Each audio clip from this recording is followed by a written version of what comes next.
Sophie Peder, bonjour. Bonjour. Bienvenue au Buzz Media Orange Le Figaro. Vous êtes la chef du bureau de The Economist à Paris et vous sortez un livre aujourd'hui qui s'appelle Le déni français.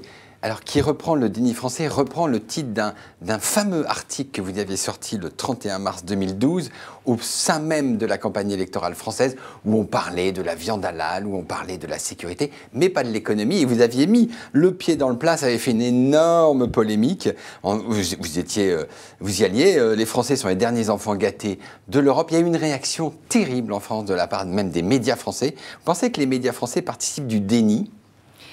Un petit peu, parce que c'est eux qui ont posé des questions parfois et n'ont pas voulu vraiment mettre au cœur du débat le sujet qui compte à mes yeux. C'était le sujet de la compétitivité de la France et le fait que le pays est en train toujours de perdre son rang économique et qu'il y avait des vrais enjeux pour le pays de redresser ces questions et également d'attaquer le sujet des dépenses publiques et les prélèvements obligatoires qui sont trop hauts en France par rapport aux autres pays. Donc je pense que tout cela, les médias ont joué leur rôle également. Mais oui. Vous pensez que les Français n'aiment pas parler de politique? Vous pensez que ce n'est pas dans leur culture? Ils préfèrent parler de toute autre chose, quitte à cacher un peu le côté politique?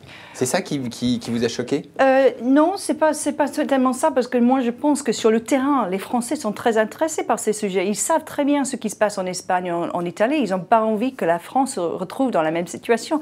Et moi, j'ai rencontré sur le terrain, lors de mes reportages, beaucoup de lucidité, en fait, de la part des Français. Donc, je pense qu'il y a quelque chose qui se passe dans le microcosme français, parisien qui ne reflète pas forcément la France et dont mon désir de créer ce livre. Mais alors, est-ce que la France est une exception? Parce que quand il y a des élections en Italie, là, il y a des élections aux États-Unis, on ne parle que de l'économie? Aux États-Unis, c'est au cœur du débat, absolument. Grande-Bretagne, pareil. Italie, ils ont passé un Premier ministre sans élection. Mais il y a eu des élections en mais Espagne. Ils ont choisi quand même, ils ont soutenu l'idée d'un technocrate qui imposait des réformes douloureuses, difficiles, mais l'Italie était sous contrainte. Et moi, ce que je souhaite surtout pour la France, c'est qu'elle ne se retrouve pas dans cette situation où elle est obligée de faire des réformes.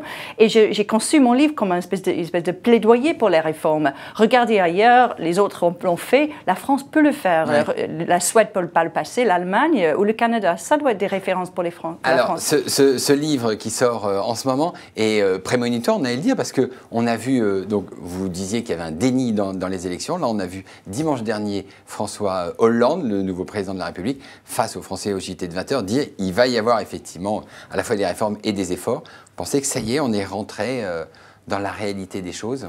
Je pense qu'on assiste à un retour au réel, effectivement, mais c'est un retour assez douloureux, car ce déni a existé pendant trop longtemps. La France a financé son train de vie très agréable, mais à crédit, sans avoir créé la richesse pour pouvoir le financer. Et c'est ça le cœur du problème. Donc on assiste maintenant à un moment de vérité, je pense, et je pense que les choix vont être très difficiles, et ça va être encore plus difficile à faire passer ces réformes, parce que les esprits français n'ont pas été préparés avant. Mais alors aujourd'hui, autre sujet tout à fait dans l'actualité, et c'est même le titre d'un de vos chapitres, hein, on peut toujours faire payer les riches. Alors vous avez suivi comme nous l'affaire Bernard Arnault avec cette une choc de Libé, casse-toi riche con. Qu'est-ce que vous pensez à la fois de l'affaire de Bernard Arnault et puis de la réaction des médias français?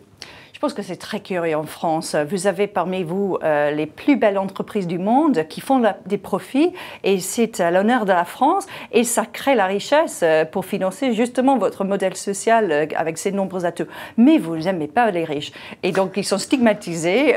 C'est très bien qu'ils partent. Vous allez les taxer vraiment à la fois les ménages et les entreprises. Et ça, il y a une spécificité française dans cette affaire. Je pense qu'on comprend très bien des mesures symboliques. C'est important de faire passer d'autres mesures difficiles sur tout le monde. Mais le niveau de haine vis-à-vis des entrepreneurs, vous avez besoin des richesses. C'est très, très étonnant. C'est étonnant, même pour un anglo-saxon, mais même pour un Allemand, de regarder cette haine française. C'est très particulier, je pense.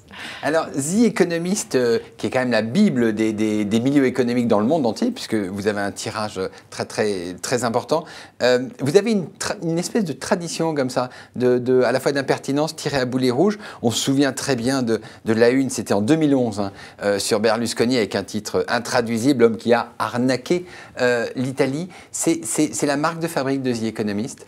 Oui, je pense qu'on ose dire parfois les choses que les autres n'osent pas, mais on fait ça, on essaie de faire ça avec l'humour british, si vous voulez. Et parfois ça marche un peu moins bien, mais l'objectif, on accuse parfois de participer au dénigrement de certains pays ou certains hommes politiques. C'est vraiment pas ça, c'est d'essayer d'apporter un regard extérieur, d'oser les choses, dire des choses, mais de faire ça de façon humoristique. Mais quand même avec un prisme, l'idée c'est quand même le libéralisme. The Economist défend la théorie du libéralisme partout dans le monde, c'est ça? C'est un journal qui a été fondé en 1843 justement pour combattre la réglementation du marché du blé dans le 19e siècle. Donc c'est une très longue tradition. Très bien. Sophie Peder, je vous remercie. Je représente votre livre Le déni français et nous nous retrouvons demain avec un nouvel invité. Merci. Merci à vous.